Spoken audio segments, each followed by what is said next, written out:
Masih bersama saya di Belajar dan Praktik Data Science untuk Pemula. Di video kita yang kelima kali ini, kita ingin melakukan pemodelan data type rating menggunakan Decision Tree Regression. Bagaimana prosesnya? Kita simak video berikut ini. Halo, masih di video Belajar dan Praktik Data Science untuk Pemula. Di sesi yang kelima, kita ingin melakukan pemodelan dengan menggunakan Decision Tree Regression. Tujuannya kita masih ingat ya, melakukan pemodelan type rating menggunakan Random Forest Regression dengan Python.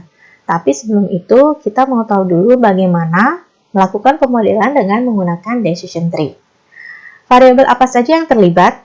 Masih ingat bahwa kita memiliki type rating sebagai variabel respon, 20 program, dan 6 channel sebagai variabel independen. Nah, apa sih decision tree itu? Sebelumnya sudah kita pelajari ya, bahwa decision tree itu membuat sebuah hierarki ya, di mana hierarki yang paling bawah itu menyatakan decision atau keputusannya. Nah, dalam menjalankan decision tree regression ini di dalam Python, kita harus mengimport beberapa library dulu. Kita harus mengimport beberapa library, diantaranya adalah NumPy. Nah, NumPy ini biasanya kita gunakan untuk melakukan scientific computing di Python. Jadi, ini banyak dilakukan operasi-operasi aljabar linear ya, dan high level mathematical function.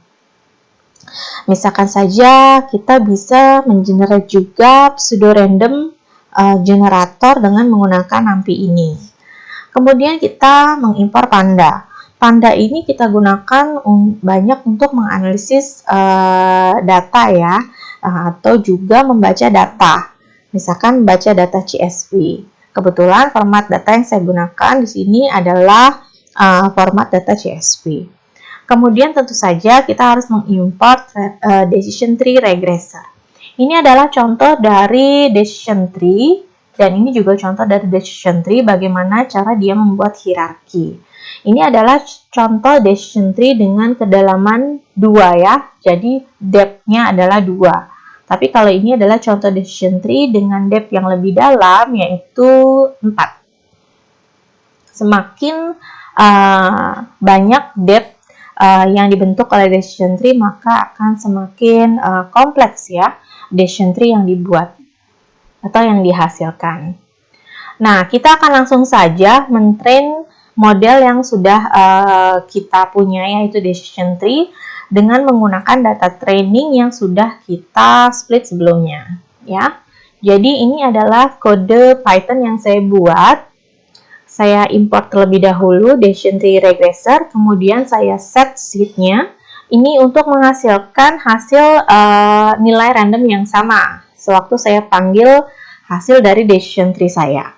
Saya set seed-nya adalah 31, teman-teman boleh memilih set seed yang lain, nanti akan muncul nilai random yang sama. Kemudian saya panggil decision tree regressor, saya fitkan untuk nilai X-train dan Y-train. Kemudian saya prediksi dengan menggunakan perintah decision tree reg.predict dengan menggunakan X-nya adalah X-test. Kemudian saya masukkan hasilnya ke dalam output yang bernama Y_red2. Nah, kemudian kita bisa melihat atau mensummary hasil dari pemodelan yang kita lakukan dengan menggunakan feature importance. Jadi feature importance ini adalah memperlihatkan hasil dari pemodelan decision tree kita yang menunjukkan seberapa besar atau pentingnya masing-masing variabel yang kita modelkan. Nah, ini adalah kode Python yang saya gunakan untuk memunculkan feature importance. Langsung saja kita praktekkan di Python ya.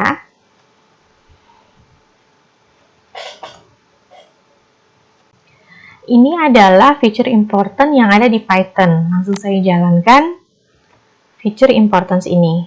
Tanda bintang berarti dia masih bekerja ya. Kalau sudah muncul angka seperti ini, berarti dia sudah keluar hasilnya. Kita tunggu dulu sejenak untuk melihat feature importance dari decision tree yang sudah kita lakukan. Nah, ini adalah feature importance-nya. Nah, kalau kita lihat di sini yang paling, ini kita sudah sort ya nilainya, jadi muncul yang paling besar terlebih dahulu. Kita lihat di sini yang paling besar adalah channel 6. Nah, kalau kita lihat yang masih lebih dari 0, yang paling kecil adalah program 17 ya. Oke. Nah, ini adalah feature importance yang ada di Python. Nah, ini kita lihat ya, ini features-nya, dan kemudian ini yang sudah nilai-nilai yang sudah kita urutkan dari yang paling kecil seperti ini. Oke, kemudian kita lihat kelebihan dan kekurangan dari decision tree ini. Nah, kenapa decision tree ini banyak sekali digunakan? Karena tentu saja ya, dia punya kelebihan.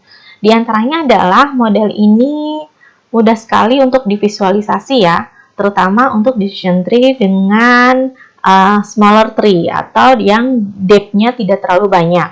Ya, algoritmanya juga memudahkan kita untuk tidak melakukan skala pada data. Jadi kalau kita memiliki data dengan skala yang berbeda, dengan satuan yang berbeda, biasanya kan kita lakukan normalisasi terlebih dahulu untuk menyamakan skala datanya. Kalau dengan menggunakan decision tree, kita tidak perlu melakukan skala data tersebut. Jadi tidak perlu pre-processing data seperti normalisasi, standarisasi. Nah, decision tree bisa bekerja tanpa dengan menggunakan skala data yang berbeda.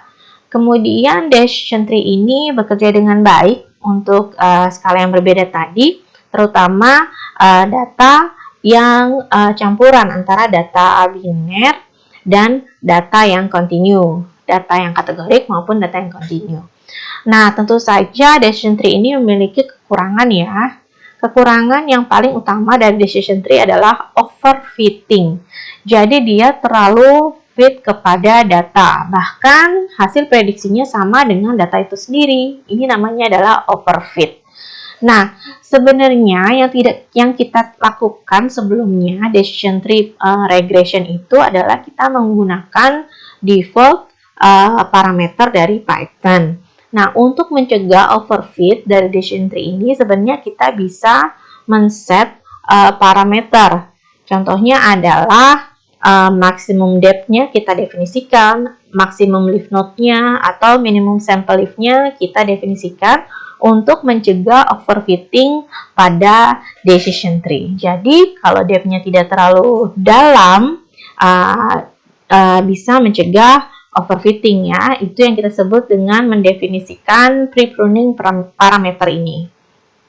Nah, lalu kalau misalkan decision tree itu bisa overfit, nah bagaimana solusinya? Ya, solusinya adalah dengan menggunakan ensemble method tadi, yaitu salah satunya adalah dengan menggunakan random forest regression yang akan kita bahas di video selanjutnya. Ini adalah referensi yang saya gunakan, yaitu menggunakan Introduction to Machine Learning with Python, A Guide for Data Scientists, tahun 2016, edisi yang pertama. Penulisnya adalah Andreas C. Muller dan Sarah Guido. Itu tadi ya, pemodelan data type rating dengan menggunakan decision tree regression. Selanjutnya, kita mau melakukan pemodelan data type rating menggunakan random forest regression yang dapat kalian simak pada video selanjutnya.